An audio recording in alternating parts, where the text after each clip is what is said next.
ഗർജിച്ചു കൊണ്ടൊരു കളമേഘം പശ്ചിമവാനത്തിലെത്തി വീണ്ടും. നഗമീരുണ്ടു കരിമ്പുകയാൽ നദമുകരിടം ചക്രവാളം നട്ടുച്ച നേരത്തിലജ്ജലം ചുറ്റിക്കറങ്ങി കുറച്ചു നേരം. മണ്ണിൽ ഇറങ്ങുവാനാരുടെയോ സമ്മത സന്ദേശമെത്തിടാതെ പിന്നെയാ നിരടം നീങ്ങി നീങ്ങി വിണ്ണിന്ന ഭാരതയിൽ മറഞ്ഞു. ദിഗന്ധങ്ങളെ കരിമ്പുടകൾ നിറച്ച് മനോഹരമായി മേഘക്കൂട്ടങ്ങൾ വന്നു. ഞാൻ സന്തോഷിച്ചു. പക്ഷെ മണ്ണിൽ ഇറങ്ങുവാനാരുടെയോ സമ്മത സന്ദേശമെത്തിടാതെ പിന്നെയാ നിരടം നീങ്ങി നീങ്ങി വിണ്ണിന്ന ഭാരതയിൽ മറഞ്ഞു. കാണുന്നില്ല നിങ്ങൾ? പേരില്ല. നമ്മൾ വന്യമേഘങ്ങൾ എന്ന് പറഞ്ഞ കുറ്റപ്പെടുത്തി പേര് പെയ്യിപ്പിക്കണം. നീയല്ല, നീ യൂസർ മാത്രമാണ്.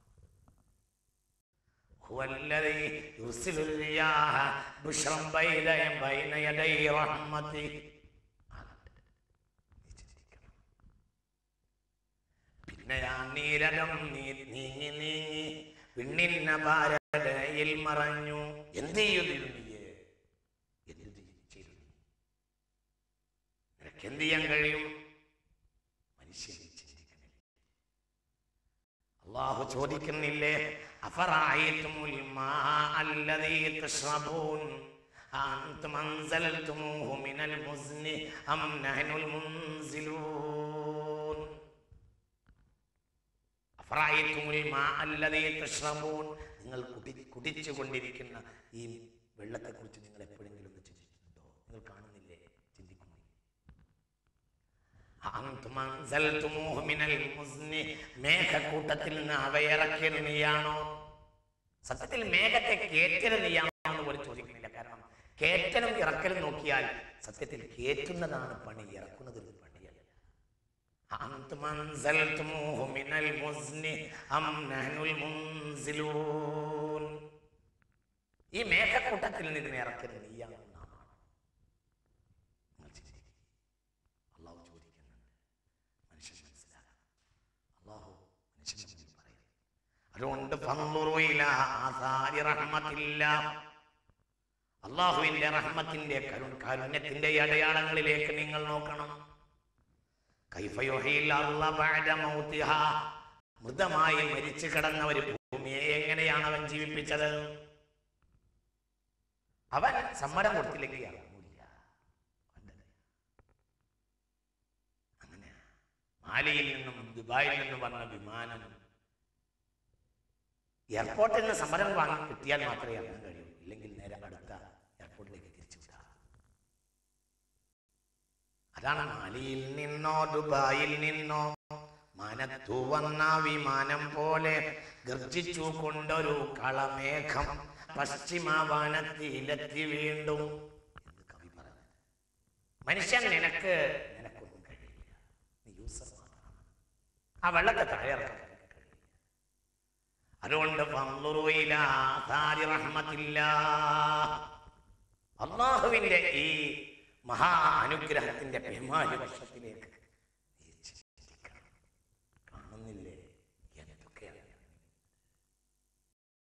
ഭീമാകാരമായ വാഹനങ്ങൾ, വലിയ വലിയ വാഹനങ്ങൾ വരെ മഴവെള്ളത്തിൽ കുത്തിയൊലിക്കുന്നു. ഞാൻ കണ്ടതാണ്.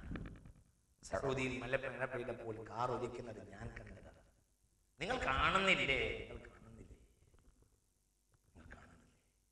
മൃഗങ്ങൾ കുത്തിയൊലിക്കുന്നു ഒരു ഭാഗത്ത് മനുഷ്യൻ വേഴാമ്പലിനെ പോലെ മഴയ്ക്ക് വേണ്ടി കാത്തു നിൽക്കുന്നു.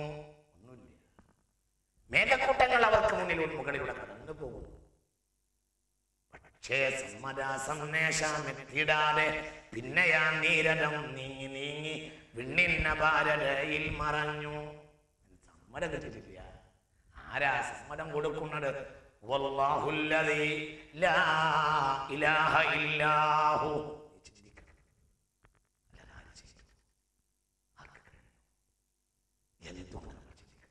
ഒരു ഭാഗത്ത് മനുഷ്യൻ മഴ പെയ്യാതിരിക്കാൻ വേണ്ടി അധ്വാനിക്കുന്നു. ചെയ്തില്ലേ? ഇന്ന് രാവിലെ ചെയ്തില്ലേ? ഇന്നലെ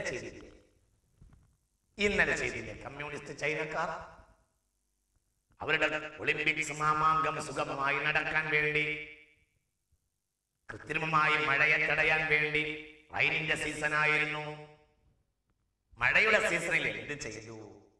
കൃത്രിമമായി മഴയെ തടയാൻ വേണ്ടി ആയിരക്കണക്കായ മിസൈലുകൾ അന്തരീക്ഷത്തിൽ വിക്ഷേപിച്ചു. മഴ തടയാൻ, മേഘക്കൂട്ടങ്ങളെ മാറ്റിക്കളയാൻ.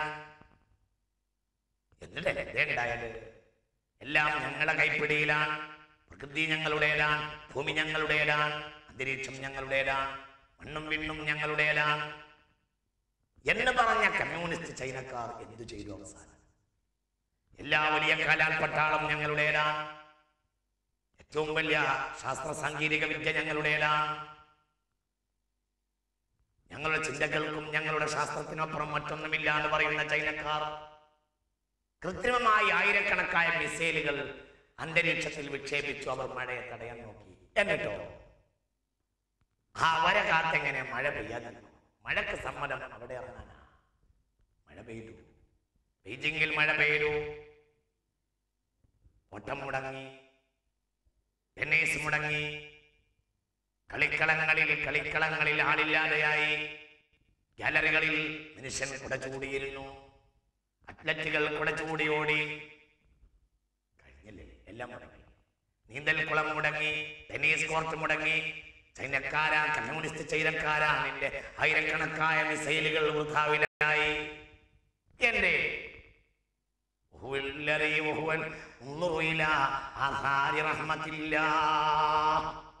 ഈ പ്രകൃതി നീ സംവിധാനിച്ചാൽ നീ യൂസറാണ്, നീ പ്രൊഡ്യൂസർ.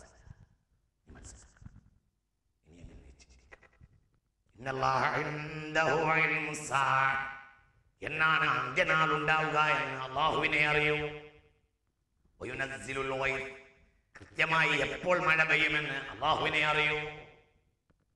ആയേക്കാം, ഉണ്ടായേക്കാം എന്നൊരു പദം ഉള്ളത് കൊണ്ടാണ് നമ്മുടെ കാലാവസ്ഥ നിരീക്ഷകന്മാർ ജീവിക്കുന്നത്. മഴ പെയ്യാനും പെയ്യാതിരിക്കാനും, അങ്ങിങ്ങായും ഒറ്റയായും ഉടനായും, മഴ പെയ്യാൻ സാധ്യതയും മഴ പെയ്യാനും പെയ്യാതിരിക്കാനും സാധ്യതയുണ്ട് എന്നൊരു ഭാഷ, ഒഴുക്കൻ ഭാഷ ഉണ്ടായതുകൊണ്ട് മാത്രം ജീവിക്കുന്ന സാധുക്കൾക്കാണ് കാലാവസ്ഥ നിരീക്ഷകന്മാർ എന്ന് പറയുന്നത്. അവരെ കുറ്റം പറയാൻ വേണ്ട, സാധുക്കളാണ്. കാരണം നമുക്കെതിരെ പറയാൻ സാധുക്കൾ. മഴ പെയ്യിപ്പിക്കുന്നത് അവനാണ്. എപ്പോഴാ മഴ പെയ്യുക എന്നറിയുന്നതും അവനാണ്.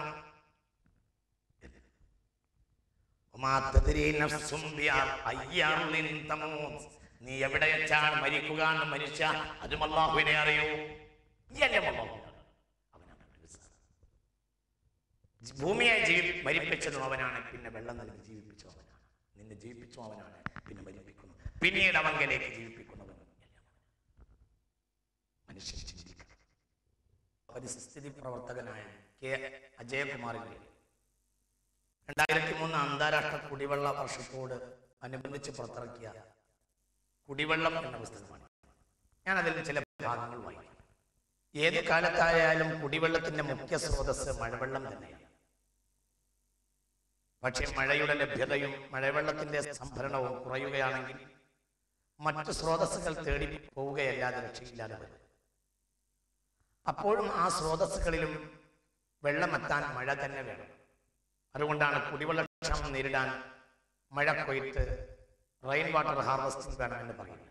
എന്നാൽ ശാസ്ത്രത്തിന്റെ പുരോഗതിയെ തുടർന്ന് കൃത്രിമമായി മഴ പെയ്യിപ്പിച്ച് ജലക്ഷാമം നേരിടാം എന്ന വാദഗതി ചിലയിടങ്ങളിലൊക്കെ ഉണ്ടായിട്ടുണ്ട്. ചിലയിടങ്ങളിലൊക്കെ അത് പ്രയോഗിക്കുകയും ചെയ്തു. ഇവിടെയും മഴ പെയ്യിക്കാനുള്ള സാഹചര്യം ഒരുക്കാനേ മനുഷ്യന് കഴിയും.